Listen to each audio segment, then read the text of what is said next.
नमस्कार बच्चों, अपना चैप्टर चल रहा था मेरे बचपन के दिन और उसमें महादेवी वर्मा अपने बचपन के दिनों के बारे में बता रही हैं। उसी से आगे वहाँ छात्रावास के एक कमरे में हम 4 छात्राएं रहती थी। उन्होंने अपने बचपन की स्मृतियाँ बताई और आगे बता रही हैं कि छात्रावास में उनको दाखिल करवा दिया गया। वहाँ 4 लड़कियाँ एक कमरे में रहती थी। उनमें पहले ही साथिन सुभद्रा कुमारी मिली। तो उनकी पहली सहेली का नाम था सुभद्रा कुमारी, जो सुभद्रा कुमारी चौहान के नाम से प्रसिद्ध है। 7वीं दर्जे में वे मुझसे 2 साल सीनियर थी, मतलब उनसे बड़ी थी। वे कविता लिखती थी और मैं भी बचपन से ही तुक मिलाती आई थी, मतलब कविताएं लिखा करती थी।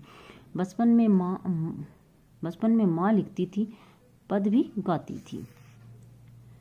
मीरा के पद विशेष रूप से गाती थी। सवेरे जागिए कृपा निधान, पंछी बन बोले, यही सुना जाता था। प्रभाती गाती थी, मतलब सुबह के प्रभात के समय जो गाया जाने वाला गीत। शाम को मीरा का कोई पद गाती थी। सुनकर मैंने भी ब्रज भाषा में लिखना आरंभ किया। सबसे पहले उन्होंने कौन सी भाषा में लिखना किया? ब्रज भाषा में लिखना आरंभ किया। यहाँ आकर देखा कि सुभद्रा जी खड़ी बोली में लिखती थी। मैं भी वैसा ही लिखने लगी। बचपन में तो अपनी माँ को देखकर ब्रज भाषा में लिखती थी और बाद में जब हॉस्टल में ये आई, छात्रावास में आई, तो उन्होंने सुभद्रा जी को देखा और वहाँ पर उन्होंने खड़ी बोली में लिखना शुरू किया। लेकिन सुभद्रा जी बड़ी थी, प्रतिष्ठित हो चुकी थी, उनसे छिपा छिपा कर लिखती थी मैं। एक दिन उन्होंने कहा, महादेवी तुम कविता लिखती हो? तो मैंने डर के मारे कहा नहीं। अंत में उन्होंने मेरे डेस्क की किताबों की तलाशी ली और बहुत सा निकल पड़ा, मतलब जो मेरा उसमें से मतलब मेरा लिखा हुआ था वो बहुत सी चीज़ें निकल पड़ी।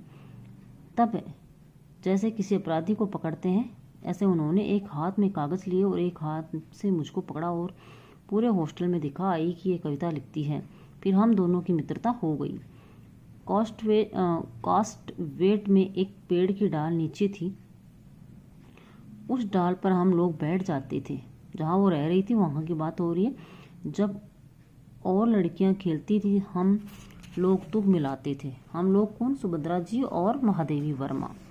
उस समय एक पत्रिका निकलती थी, स्त्री दर्पण, उसी में भेज देते थे अपनी कविताओं को छापने के लिए। अपनी तुकबंदी छप भी जाती थी। फिर यहाँ कवि सम्मेलन होने लगे तो हम लोग भी उसमें जाने लगे। हिंदी का उस समय प्रचार प्रसार था। मैं सन 1917 में यहाँ आई थी। उसके उपरांत गांधी जी का सत्याग्रह आरंभ हो गया। सत्याग्रह आंदोलन जो गांधी जी ने चलाया था वह, और आनंद भवन स्वतंत्रता की संघर्ष का केंद्र हो गया।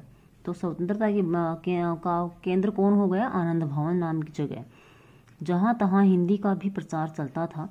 कवि सम्मेलन होते थे तो कोस्ट वेट में मैडम हमको साथ लेकर जाती थी, जो हॉस्टल छात्रावास के बच्चों को लेके जाया करती थी। हम कविता सुनाते थे। कभी हरिओज जी अध्यक्ष होते तो कभी श्रीधर पाठक होते थे, कभी रत्नाकर जी होते, कभी कोई होता था। कब हमारा नाम पुकारा जाए बेचैनी से सुनते रहते थे। मुझको प्राय प्रथम पुरस्कार मिलता था। 100 से कम पदक नहीं मिले होंगे उसमें।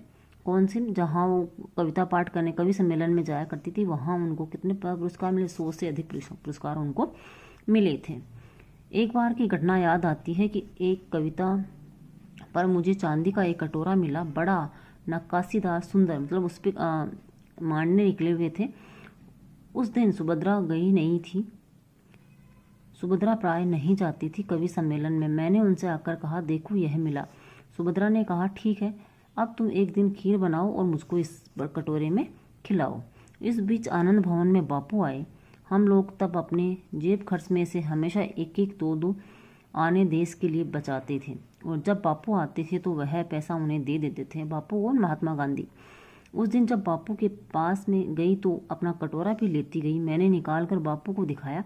मैंने कहा, कविता सुनाने पर मुझको यह कटोरा मिला। कहने लगे, अच्छा दिखाओ तो मुझको।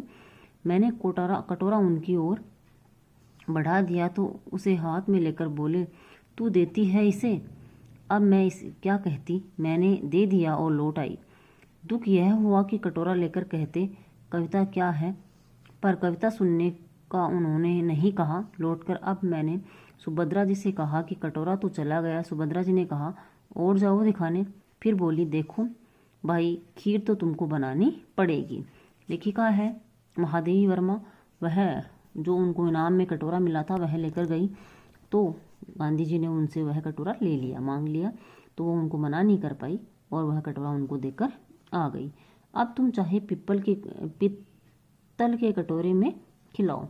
सुभद्रा जी कह रही हैं कि तुम्हें खीर तो बनाकर खिलानी पड़ेगी, चाहे तुम किसी भी बर्तन में मुझे बनाकर खिलाओ, चाहे फूल के कटोरे में। फिर भी मुझे मन ही मन प्रसन्नता हो रही थी कि पुरस्कार में मिला अपना कटोरा मैं बापू को दे आई। किसके लिए? आंदोलन के लिए उन्होंने वह कटोरा दिया था।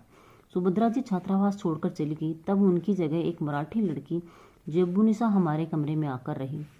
वह कोल्हापुर से आई थी। क्या नाम था उसका? जेबुनिशा। कहाँ से आई थी? कोल्हापुर।